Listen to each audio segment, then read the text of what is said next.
Hello and welcome back again to Belmont Bunch. Today we're doing our second round NHL playoff bracket. Already screwed it up. Technically still the first round. We're done with the qualifying round. So round one.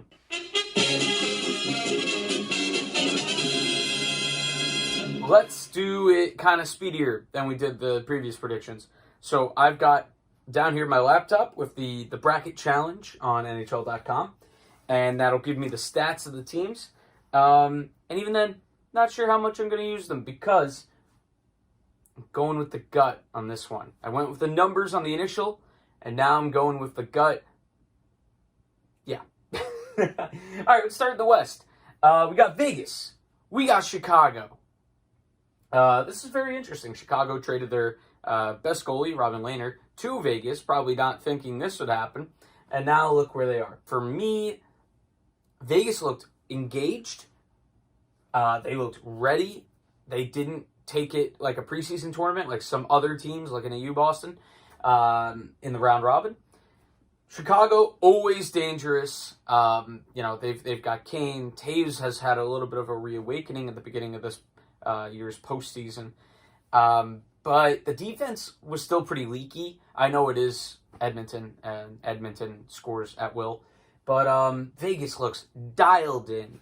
So I'm going to take Vegas in this series I'm going to call it 6 because I don't want to appreciate Chicago for a second straight round. So let's put Vegas in there for our first prediction. Arizona, Colorado. Couldn't be two more different teams.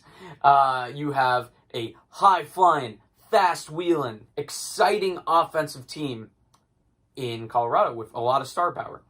And in Arizona, you've got a very defensive, goaltending-focused. They do have star power, although it has lacked a little bit. But very, very, very defensive team. Don't score much. Offensively did all right in the qualifying round, though. So they're so good defensively, Arizona. But Colorado is actually pretty good defensively, too, if you look at their numbers. Oh, no, I used numbers. But they also looked dialed in the round robin.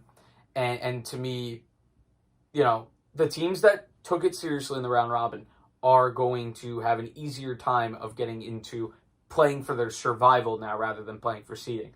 And that is why Colorado holds on. So the 1 and the 2 are through. Keep in mind, there's reseeding after every round, so that doesn't have the 1 versus the 2 immediately. So now we've got Dallas and Calgary. And Dallas was okay-ish in the round robin, and they don't score very much. Calgary actually looked pretty dialed in. I'm using that word a lot. But, part of it you could put on Winnipeg having lost their 2 best players and basically being sitting ducks after that.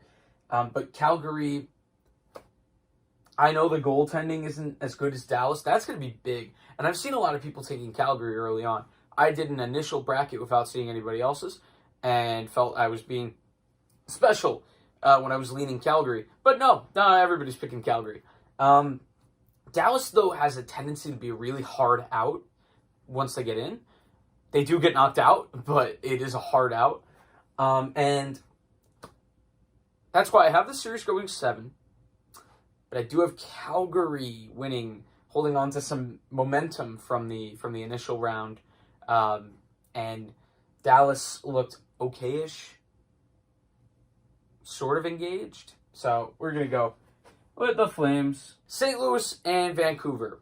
For me, the most interesting series, and that makes sense, the 4 v the 5.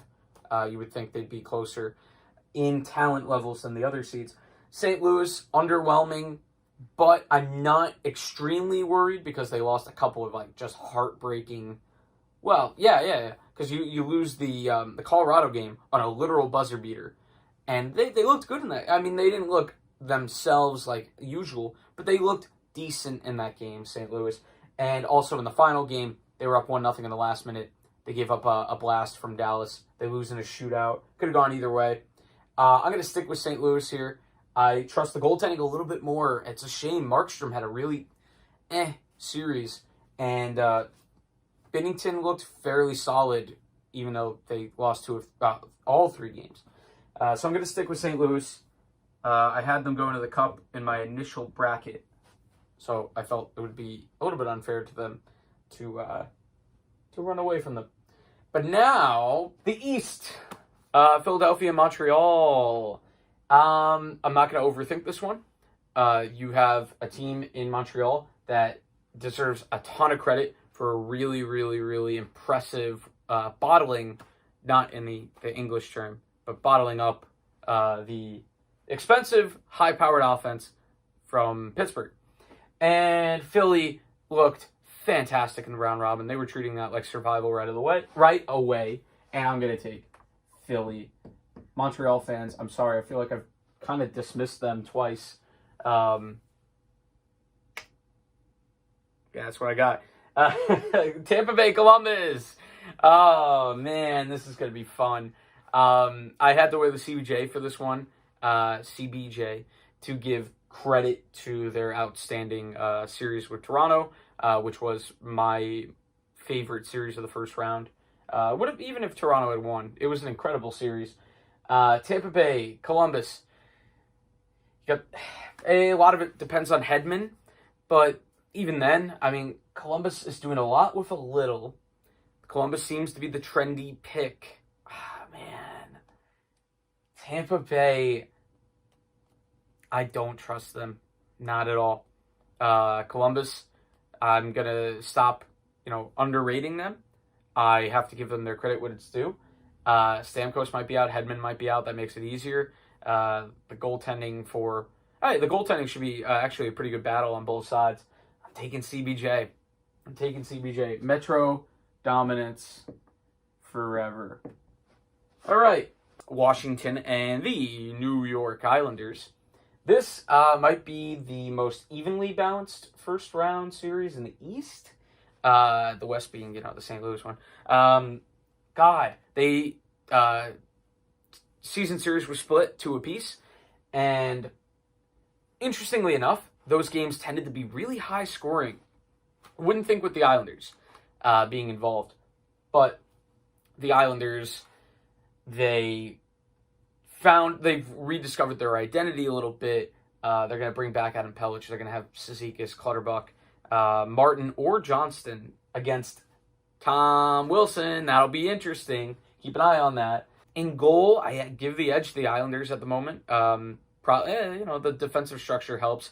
I feel like Washington's been a little bit leaky since they went from Trotz to Reardon. Even though Reardon's done a decent job overall, it feels like defensively they're a little bit leakier. And that's with 2 pretty good goalies, even though Holtby's been declining a little bit.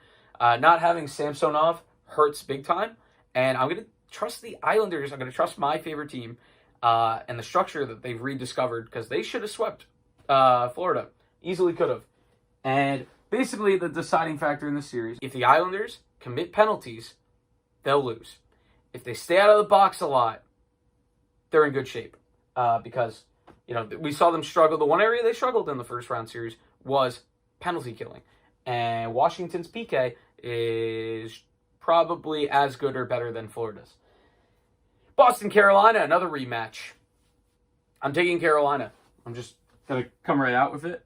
Looks like a team on a mission to me. They swept aside the Rangers, even after having to hear constantly from Ranger fans and Rangers media and the commercials on MSG Plus, or MSG. We swept the season series. Here we go. And then Carolina's just like, guess what? You're getting swept to the postseason series. And Carolina is getting Boston at the perfect time. The perfect time for a little bit of revenge for Carolina. Carolina, who defended well, who was scoring, who got the goaltending. That was the biggest question. In round 0, in round 1, I actually really like them. I do a lot. And for me, I am worried about Boston. I legitimately think they looked atrocious in the round robin, and it's very, very, very difficult to you can't just turn it on and off in hockey. It's very difficult to do that. And I'm going to take even though they're going to be on a little bit of a break, Carolina, having finished their series so quickly, that we'll see how that goes. Last year, in their first round series against the Islanders were the rested team and they got dismantled. Maybe Carolina would have preferred. I mean, what are you going to do? Purposely lose a game and let it keep going? That's what the Islanders did. But no, I think Carolina, even with the extra rest, Rob Brindamore's a great coach, and I think they're in good shape. So that is round one of the NHL 2020 NHL playoffs. Obviously it'll be reseeded, and then I will give you the rest of my predictions as soon